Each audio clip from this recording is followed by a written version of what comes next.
ये लेकर आए आदिल खुद ही बीच में।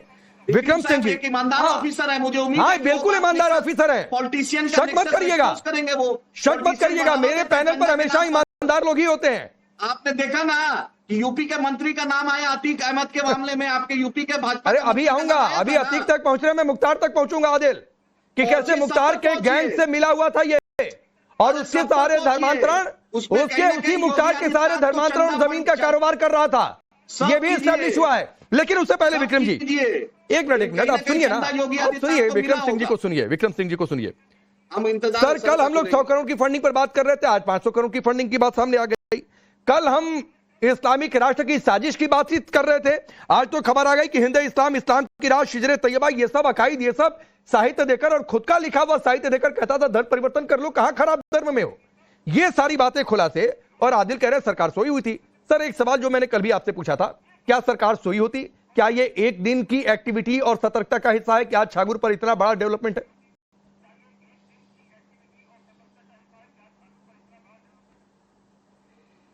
राकेश जी नमस्कार, सभी विद्वान पैनलिस्ट को मेरा नमस्कार। ये एक दिन की बात नहीं थी, अब तक की जो बातें हैं, कल अगर 106 करोड़ 40 खाते थे तो आज 200 खाते और 500 करोड़ की बात आ गई है। नेपाल और 4 खाड़ी देशों के नाम आ रहे हैं, और अभी तो आपने 48 घंटे की विवेचना देखी है। ये पाप का घड़ा अब बताया जाता है कि 15 साल पुराना है, लेकिन एक विद्वान पैनलिस्ट ने कहा था कि क्या वहां के डीएम, वहां के एसपी या जो हमारा शासन प्रशासन था उसकी कोई जिम्मेदारी है? तो मैं ये बताना चाहूंगा, विवेचना में ये चीज निर्धारित की जाती है कि कहां पे किस स्तर पे कोई उदासीनता थी या नहीं थी। अगर उदासीनता थी उसको शामिल तफ्तीश करके उनको भी मुलजिम बना करके जेल भेजा जाता, पहले भी भेजा गया है और फिर भेजा जाएगा। अगर कर्तव्य के प्रति 2010 से लेकर के अगर कोई राजनेता का संरक्षण है, जो कि मुझे पूरा संदेह है, और बताया भी जाता है कि किसी राजनेता का वहां पर जबरदस्त उसका हस्तक्षेप था और संरक्षण था, क्योंकि यह संभव है कि बिना राजनीतिक संरक्षण के इतना बड़ा पाप का साम्राज्य बन जाए। लेकिन अभी राकेश जी हम लोग डिस्कस कर रहे हैं छांगुर बाबा। हम छांगुर बाबा की निंदा बरसना तो कर लें, उसका जो डिमोलिशन हुआ है उसका तो कम से कम प्रशासन को सपोर्ट कर दें,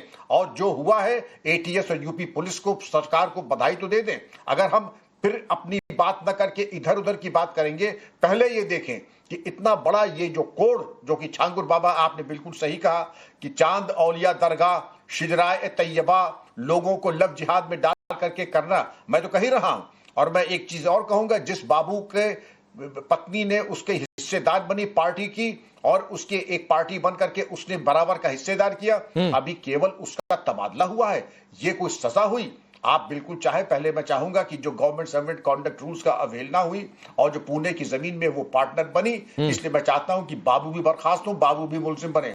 और बाबू तक अगर बात रहेगी तो वो भी प्रशासनिक ट्रेजेडी होगी। मैं चाहूंगा चाहे किसी स्तर पे अगर संलिप्तता हो, जो कि संलिप्तता निश्चित मैं अपने अनुभव से कह सकता हूं, संलिप्तता के बिना आप छोड़ दीजिए। यहां पर आप जरा सा अपने घर में आप ईंटा सीमेंट गिरवा लीजिए तो 4 मोटरसाइकिल वाले आके पूछने लगेंगे ये कहां से आया। अब आप अगर जरा सा निर्माण करें तो 4 एजेंसी के लोग आके हमसे पूछेंगे, और यहां मालूम पड़ा कि 18 करोड़ की एक अट्टालिका बन गई और कोई पुरसाए हाल नहीं। ये सर 40 कमरे, इसकी जांच, mini power house, German shepherd पाल रखा था, साइकिल से चलने वाला आदमी मर्सिडीज चलाने लगा।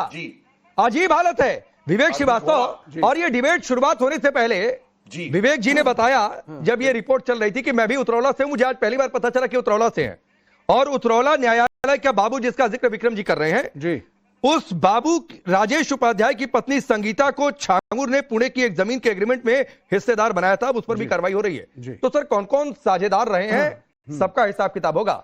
लेकिन सवाल फिर वही है जी कि आदिल भी इधर उधर घूमने लगे, क्या आप भी इधर उधर घूमेंगे या छांगुर पर ठीक है? देखिए अब हम इसको अगर टेक्निकली विवेचन करें, और हमारे साथ डीजीपी, पूर्व डीजीपी हैं, लर्नड आदमी हैं, ये इस पे ज्यादा लाइट भी डाल सकते हैं।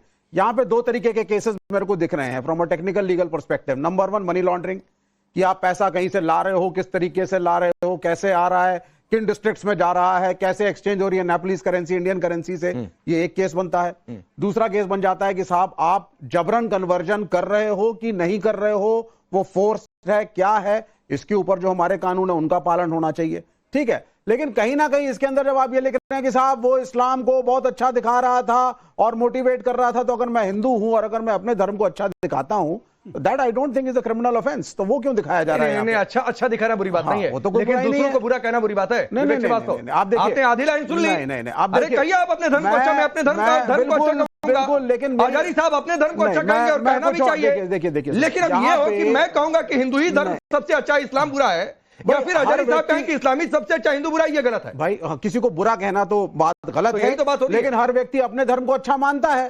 अरे वो अच्छा जिसका मानना पालन और करता है दूसरे को बुरा उसके कहना, लेवल एक ही पर बात perfect है। दूसरी बात मैं ये कहना चाहूंगा, मैं एक अलग विषय पे डिस्कस करूंगा कि कन्वर्जन शब्द से, जो कि कॉन्स्टिट्यूशनली अलाउड है, फोर्स कन्वर्जन नहीं अलाउड है, उसके खिलाफ कानून है। सिर्फ कन्वर्जन, लेकिन वॉलंटरी कहीं दिखाइए, कहीं ग्राफिक्स में दिखा दीजिए, कहीं रिपोर्ट में आप सुनवा दीजिए। हाँ, तो मैं वही कह रहा हूं आपसे कि कन्वर्जन शब्द से इतनी एलर्जी क्यों? जब मेरा देखिए प्रॉब्लम क्या है, 1400 साल पहले इस्लाम आया, क्रिश्चियनिटी आई, अन्य धर्म आए, ये लोग जगह जगह गए, मेहनत करी, अफ्रीका में गए, अमेरिका में गए, यूरोप में गए। सुनिए एक मिनट जरा बात को। और इन्होंने कहा साहब हमारे पैगंबर आए हैं, बहुत अच्छा पैगाम है, आप आइए, हम आपको दावत देते हैं। कुछ लोग आए, कुछ लोग नहीं आए, ठीक। हम कहीं नहीं गए, हमारे धर्मगुरु कहीं नहीं गए, आपने किसी को दावत नहीं दी, आपने दलितों को कहा हटो हटो हटो हटो हटो, मंदिर में नहीं आना है, तुम बैकवर्ड हो, तुम दलित हो, पीछे हटो।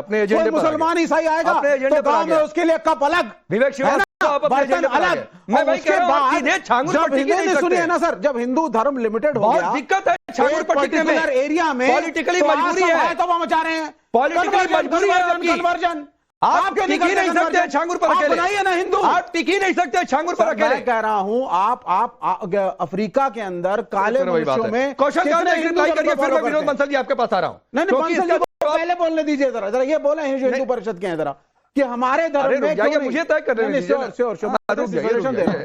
रुक जाइए, मैं इसलिए पहले इनसे चाह रहा हूं जी, क्योंकि आपने पहली लाइन पॉलिटिकल ले ली जी, और आप दलित वोट बैंक की ओर शिफ्ट हो गए। हाँ, तो ये एजेंडा बहुत क्लियर है कौशल कांत भाई, और एजेंडा बहुत क्लियर ये है कि दलित वोट बैंक वाला खेल खेलो, छांगुर पर नहीं टिकना है। छांगुर पर टिकेंगे तो मामला फिर गड़बड़ है, वोट बैंक वाला है। देखिए, इतनी देर की बहस में सब लोग अपने आप को खुद ही नंगा कर रहे हैं, जिनकी जो हकीकत है वो अपने आप सामने, मुझे बोलने की जरूरत ही नहीं पड़ रही है। जो हमारे देश में क्रिप्टो हिंदू बैठे हुए हैं और कुछ छुपे हुए भारत का विरोध करने वाले लोग बैठे हुए हैं। कुछ लोग ऐसे हैं जिनके नाम में मुसलमान है, उसके बाद भी वो कहते हैं कि वो धर्मांतरण के बारे में कुछ जानते नहीं है, गजवाए हिंद के बारे में कुछ जानते नहीं है। जब तक इस तरह का पॉलिटिकल रहेगा तब तक इस तरह कैंसर कोड हमारे भारत में बढ़ता रहेगा।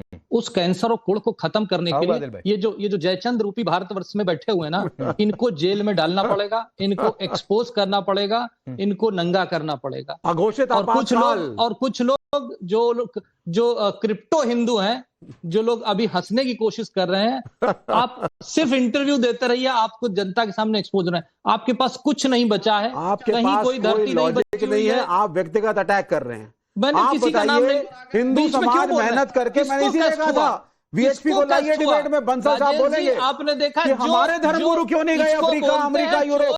आप चले जाते, आप बोलते हैं भगवान शिव का संदेश देके मैं आया हूं, और शिव स्रोत सीखिए और बोलिए, पूरी दुनिया में कोई जगह नहीं मिली। क्यों नहीं बोला? अरे विवेक श्रीवास्तव जी, आप क्यों बीच में? हमने नहीं बोला, हमने नहीं बोला, तो संख्या में कम हुए, संख्या में कम हुए, तो आप मुसलमानों को गाली दीजिए, कभी ईसाइयों को गाली दीजिए, मुझे जयचंद बना दीजिए, मुझे एंटी नेशनल बना दीजिए। क्या आप राष्ट्रद्रोही हैं? क्या आप हिंदू विरोधी हैं? आप ये सब हैं क्या जो आप बोल पड़े? मैं बिल्कुल नहीं हूं, लेकिन मैं फिर क्यों अपने समाज के बारे में हमें कम से कम, अगर आप अपनी गलतियों को नहीं फेस करेंगे, इंप्रूवमेंट आपने। कौशल भाई एक मिनट, कौन सी गलती हो गई? आपका अपना समाज कौन सा है? और अघोषित आपात का मतलब छांगुर पर कार्रवाई हो गई तो अघोषित आपात का हो गया। और जिस तरीके से उसका अवैध कोठी 40 कमरे वाली गिर गई, मिनी पावर हाउस टूट गया, पहले तो आपको दिक्कत होगी कि अघोषित आपात है। कितने समय से योगी आदित्यनाथ उत्तर प्रदेश के मुख्यमंत्री हैं?